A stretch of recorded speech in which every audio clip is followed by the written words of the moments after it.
नमस्कार मित्रांनो, मी किरण पाष्टे आणि कालच पोलादपूरमध्ये आलेलो. इथून आपल्याला सगळं कोकण एक्सप्लोअर करायचं आहे आणि दुसरा दिवस आहे आणि त्यासाठी आज चाललोय आपण शिवतरगळीला. आणि फायनली आपण तिकडे जायला निघालोय. त्याच गुफेमध्ये रामदास स्वामींनी दासबोध हा ग्रंथ लिहिलेला आहे.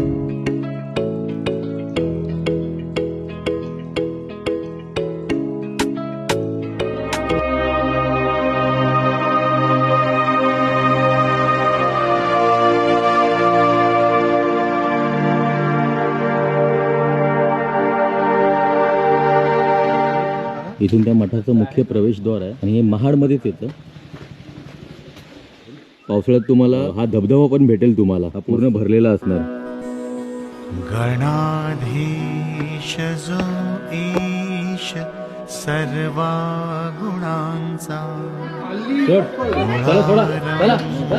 आरंभ तो निर्गुणाचा. आपलं दृश्य आहे आणि पूर्ण बघितलं तर डोंगर आहे. चत्वार वाचा गमुपंथ अनंत या राघवा. ऐतिहासिक जागेवर आपण भेट दिलेली आहे. तर तुम्हाला सांगितलेलं आपण खूप साऱ्या अशा कोकणातल्या जागा आहेत नक्कीच, आणि हळूहळू आपण सगळ्या जागा एक्सप्लोअर करायच्यात आणि तुम्हाला दाखवायचा प्रयत्न असणार आहे आपला. तर ही व्हिडिओ कशी वाटली नक्की सांगा. भेटू पुढच्या व्हिडिओमध्ये.